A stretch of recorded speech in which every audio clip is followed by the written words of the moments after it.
I'm a repeat visitor to the GlueX conference put on by IT Glue. I'm with Nadir Merchant. Nadir, did I get that right? Yes, Okay, I try hard on names. So with that said, let's have you introduce yourself, your company, and then maybe a little bit about what this conference is about. I'm Nadir Merchant. I'm the general manager of IT Glue. I've been with IT Glue for about 3.5 years now. I started in engineering, was the engineering leader. I built out that team from a few people up to now over 30. And recently I transitioned to the general manager role where now I manage all product management, marketing, and engineering for the IT Glue business, along with the overall strategy and vision of the business. Great. And what is IT Glue? Quickly, what's the nature of this company? IT Glue is a software as a service platform for IT service providers. What we do is provide a platform for them to manage all of their information in one place. These IT service providers service many clients, so they need a structured way to organize all of their clients' information so they can easily provide IT support. Yep. And quickly, what is the nature of this conference? So it looks like maybe 500 partners are here. Yeah, so this is our annual user conference. It's an opportunity for our customers to come in and learn about their industry, learn how they can grow their business, how they can improve their margins, or to learn technical information about how to deliver their service more effectively. And it's a great opportunity for us to get FaceTime with our customers, to really learn about them. I've seen that. Yeah, breakout rooms. I've seen that. So, we like to sit and talk to our customers. Anya's sitting right there talking to a customer, trying to understand his business and understand his needs. How can we better make him more effective? Right? Yeah. And getting that FaceTime is really valuable for that because there's only so much we can do, over the internet when we're at home or on the phone, right? Just getting that face-to-face and really get to dive deep into what's going on inside their businesses really helps us improve the quality of our solutions. Yeah. Imagine that. It's like yesterday, the other keynote speaker about the Lego success story talked about dating your customers. Right. So you're tapping into that. I have 2 questions, and usually Kevin has a million questions. So I'll go first, Kevin. In your keynote yesterday, you talked about some fairly impressive growth in technology spending in small and medium business, or SMB. Talk to me about that. What's going on? Yeah, so the rate of investment in the SMB is growing at a rate 6 times faster than GDP. That's really incredible. Wow. I'm in the wrong business.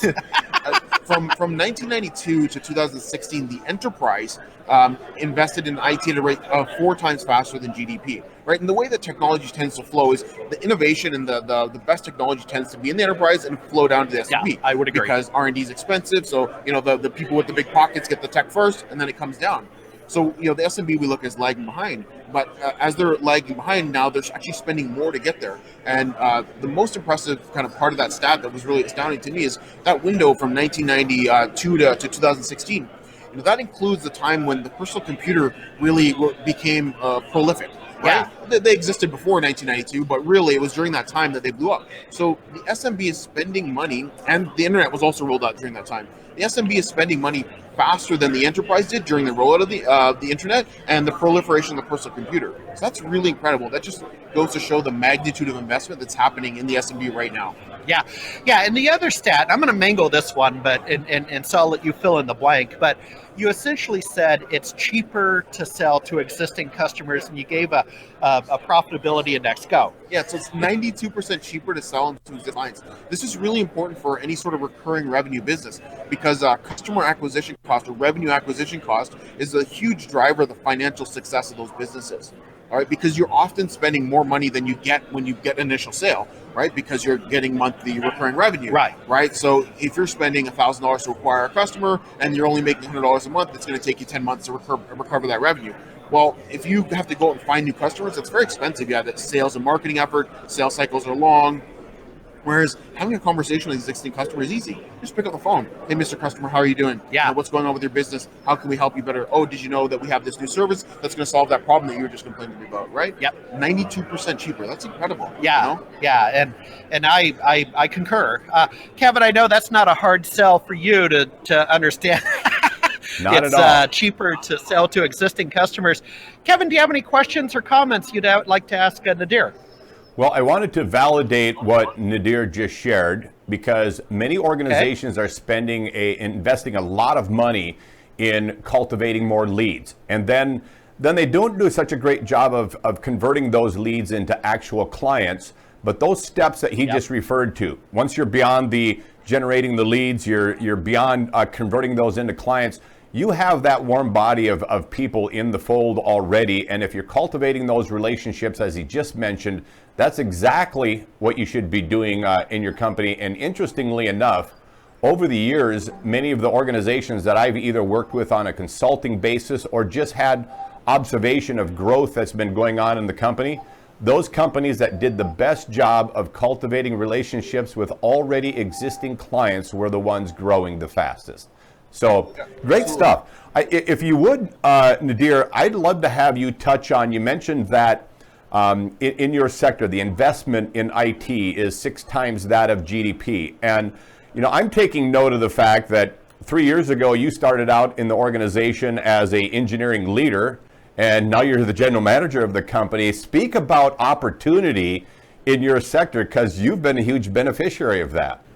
Yeah, I mean, there's incredible opportunity. These businesses are growing incredibly fast. IT businesses and software businesses, right? We're a software vendor for IT services providers, and they're both growing incredibly fast. You know, and there's a lot of high-paying jobs in this area. Yep. And they don't have the same barriers to entry that some other high-paying professions are. And if you want to become a doctor or a lawyer, you know, those are great professions, but it's going to take you a very long time. You can get into IT or software development much more easily.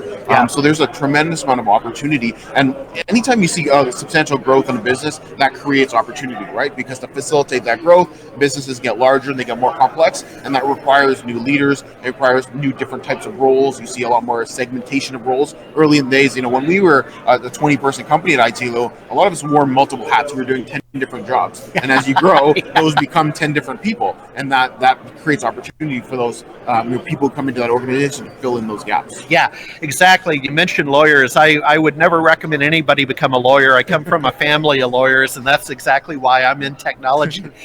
Nadir, let me get this straight though. Now, your company's based out of Vancouver, Canada, right? Yeah. So just north of me, just north of Northwest Digital News. Yep. That must be interesting to be a Canadian company, a success story. Yeah, I mean, there's actually a pretty nice little tech community bubbling in Vancouver. We have a lot of software as a service businesses there now. You know, we see a lot of the San Francisco attitude and money coming up to Vancouver because it's cheaper to hire tech talent, right? Yeah. The Canadian dollar being much less than the US dollar. So over the last 10, 15 years, we actually have a really nice software community in Vancouver now. So it's a great place to run a software business. It's a beautiful city. It's relatively inexpensive to hire. There's a lot of really great software developers in Vancouver. Now, hiring tech talent is still hard, right? It's not easy. Right. But, you know, relative to a place like San Francisco, Vancouver's a great place to run a technology business. Yeah, because Kevin, what I'll do, I'll close on this. Nadir needs to get back on stage, but I'll close on this that, you know, Kevin, you and I are overdue for one of our field trips. It's fall again.